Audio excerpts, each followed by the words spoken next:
महालक्ष्मी गुरुवारची पूजा साध्या सोप्या पद्धतीनं कशी करायची आणि विधिवत पूजा मांडणी कशी करायची याबद्दलची संपूर्ण माहिती आजच्या व्हिडिओमध्ये आपण बघणार आहोत। नमस्कार, मी पूनम। मी आपल्या यूट्यूब चॅनलमध्ये आपणा सर्वांचं अगदी मनापासून स्वागत करते। मागच्या गुरुवारी म्हणजे पहिल्या गुरुवारी साध्या सोप्या पद्धतीनं पूजा मांडणी कशी करायची याचा व्हिडिओही मी बनवला होता, पण आजची पूजा थोडीशी वेगळी आहे, तर त्याचाही व्हिडिओ म्हटलं आपण तुमच्यासोबत शेअर करावा। चला तर व्हिडिओला सुरुवात करूया। ज्या ठिकाणी आपल्याला पूजा मांडणी करायची आहे, पहिली तर ती जागा स्वच्छ करून घ्यायची। त्या ठिकाणी एक छोटंसं स्वस्तिक काढायचं, त्याच्यावरती एक पाट ठेवायचा आणि त्याच्यावरती लाल शुभ्र वस्त्र अंथरून घ्यायचं। जर लाल वस्त्र असेल तर ते अंथराण, नसेल तर दुसऱ्या कोणत्याही कलरचं वस्त्र अंथरलं तरी चालू शकतं। आता आपल्याला कलशाची स्थापना करायची असते, तर त्याच्यासाठी एका प्लेटमध्ये तांदूळ मी घेतले। आता त्या तांदूळामध्ये थोडंसं हळदी कुंकू टाकून मिक्स करून घेतलं। कसं असतं, कुठलंही डायरेक्ट तांदूळ हे आपण पूजेसाठी वापरायचं नसतं। कोणत्याही पूजेची सुरुवात ही दीप प्रज्वलित करून करायची असते, तर त्याच्यासाठी मी पहिला तर दिवा लावून घेते। आता पूजा मांडणीसाठी एका प्लेटमध्ये तांदूळ घेतले, कारण ते काढताना पुन्हा बरं पडतं, कारण डायरेक्ट जर आपण वस्त्रावरती तांदूळ टाकलं तर ते काढताना पुन्हा प्रॉब्लेम होतात। आता त्याच्यासाठी जो आपण कलश घेतलेला आहे, तर त्या कलशावरती एक स्वस्तिक काढून घ्यायचं आणि संपूर्ण बाजूला 8 हळदी कुंकवाची बोटे उठवून घ्यायची आहेत।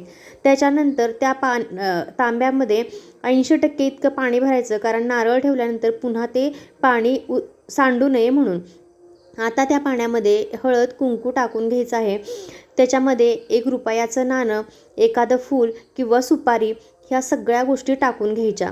आणि त्याच्यानंतर आपण जी 5 पालवी आणलेली असते, तर ती 5 पालवीला खूप असा मान असतो, त्यामुळे ही 5 प्रकारची पालवी अशी या तांब्यामध्ये पाठीमागच्या बाजूला ठेवून द्यायची। आणि एक नारळ आहे, त्याला माझ्याकडे जे दुसरा मुखवटा होता, तर तो मुखवटा घालून घेतलेला आहे आणि छान असा कलश सजवून घेतलेला आहे। एक पीस घ्यायचा आणि त्याला छोट्या छोट्या प्लेट्स करायच्या, तो कलशाला राऊंड करून गुंडाळून घ्यायचा, एक पिन लावायची आणि 1-2 मिनिटातच असा छान असा देवीचा साज शृंगार तयार होतो। असा कलशाला पिसापासून कसं सजवायचं, डेकोरेट कसं करायचं याचा व्हिडिओ ही मी आपल्या यूट्यूब चॅनलवरती पोस्ट केलेला आहे, तोही तुम्ही पाहू शकता। नंतर तुमच्याकडे जी ज्वेलरी वगैरे असेल तर ती देवीला घालून घ्या। आता आपल्याला लक्ष्मी मातेची पूजा करायची आहे, तर त्याच्यासाठी एक थोडंसं तांदूळ ठेवायचं, त्याच्यावरती जो लक्ष्मी मातेचा फोटो असतो, तर तो फोटो मांडून घ्यायचा। त्या फोटोचीही हळद कुंकू लावून पूजा करून घ्यायची। देवीच्या पूजेत पानाचा विडाही मांडायचा असतो, तर अशा पद्धतीने 2 खाऊची पानं मी ठेवलेली आहेत। त्याच्यावरती हळकुंड, सुपारी, छोटासा खोबऱ्याचा तुकडा, बदाम, वेलची, ज्या काही 5 वस्तू असतात तर त्या ठेवून घ्यायच्या। त्याच्यानंतर आता आपल्याला गणपती बाप्पांची स्थापना करून घ्यायची आहे। त्याच्यासाठी गणपती बाप्पांना अभिषेक करून घ्यायचा। एक ताम्हण मी इथं घेतलेलं आहे आणि त्याच्यामध्ये डायरेक्ट गणपती बाप्पांना न ठेवता एक तर तांदूळ ठेवायचं किंवा फुलांच्या पाकळ्या ठेवायच्या, त्याच्यावरती गणपती बाप्पांना ठेवायचं। दुधाने, दह्याने किंवा पंचामृताने तुम्ही गणपती बाप्पांना अभिषेक करून घ्यायचा आहे। अभिषेक करताना ओम गंग गणपते नमः या मंत्राचा जप करून घ्यायचा। त्याच्यानंतर कोमट पाण्याने स्वच्छ धुवून आता आपल्याला त्यांना स्वच्छ असं पुसून घ्यायचं आहे। कधीही देवाची पूजा करताना ज्यावेळी आपण अभिषेक घालतो, त्यावेळी कोमट पाणी आणि थंड पाणी दोन्ही पाण्यांचा वापर करायचा आहे। त्याच्यानंतर पुन्हा आता आपण ताम्हणामध्ये थोडीशी पुन्हा एकदा फुलं टाकली। तुमच्याकडे कवड्या वगैरे जर असतील तर त्या कवड्यांचंही पूजन करायचं। माता लक्ष्मी स्वरूपात ज्या वस्तू तुमच्या घरामध्ये आहेत त्यांनाही तुम्हाला अभिषेक घालून घ्यायचा आहे। मग जर ते तुमच्याकडं स्त्रीयंत्र असेल तर स्त्रीयंत्रालाही तुम्ही अभिषेक घालू शकता, किंवा कवड्या असतील तर कवड्यांनाही अभिषेक घालू शकता। श्री महालक्ष्मी माताय नमः या मंत्राचा जप करत आपण त्यांनाही अभिषेक घालून घ्यायचा आहे। त्यांनाही स्वच्छ असं पुसून घ्यायचं आहे आणि त्यांना त्यांचं आसन द्यायचं आहे, त्यांच्या जागेवरती ठेवून द्यायचं आहे। जी आपण 2-2 विड्याची पानं ठेवली होती, त्याच्यात एकावरती आपल्याला गणपती बाप्पांना स्थापन करायचे आणि दुसऱ्यावरती कवड्या किंवा स्त्रीयंत्र जे तुमच्याकडे असेल ते, तर त्यांना स्थापन करून घ्यायचं। त्याच्यानंतर ज्यावेळी आपण महालक्ष्मी मातेची पूजा करतो त्यावेळी समईला अत्यंत महत्त्व आहे, त्यामुळं तुमच्याकडे 1 समई असेल, 2 समई असेल, त्या समया पूजून घ्यायच्या। आपण महालक्ष्मी व्रताची जी कथा वाचत असतो, तर त्या कथेचं जर तुमच्याकडे पुस्तक असेल तर ते पुस्तकही तुम्ही यावेळी पूजून घ्यायचं आहे। आता सगळ्यात महत्त्वाची गोष्ट, ते म्हणजे या पूजनात आपण पुस्तकात वाचल्याप्रमाणे 2 किंवा 5 फळं ही ठेवावी लागतात. जर तुमच्याकडं फळं नसतील, एकाच प्रकारची 5 फळं असतील तर ती ठेवली तरीही चालू शकतं, किंवा 5 प्रकारची 5 फळं असतील तर तीही ठेवली तरीही चालू शकतं. आता आपल्याला सगळ्यांची विधिवत पूजा करून घ्यायची आहे. गणपती बाप्पांना हळद, कुंकू, अक्षदा वाहायच्या, त्याच्यानंतर त्यांना फूल वाहायचं, कारण कोणत्याही शुभ कार्याची सुरुवात ही बाप्पांच्या आशीर्वादानेच करायची असते.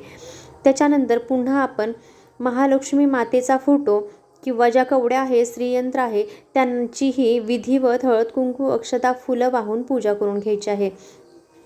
गणपती बाप्पांना आपल्याला गूळ खोबऱ्याचा नैवेद्य अर्पण करायचा आहे. दुर्वा असतील तर त्या दुर्वाही तुम्ही वाहू शकता.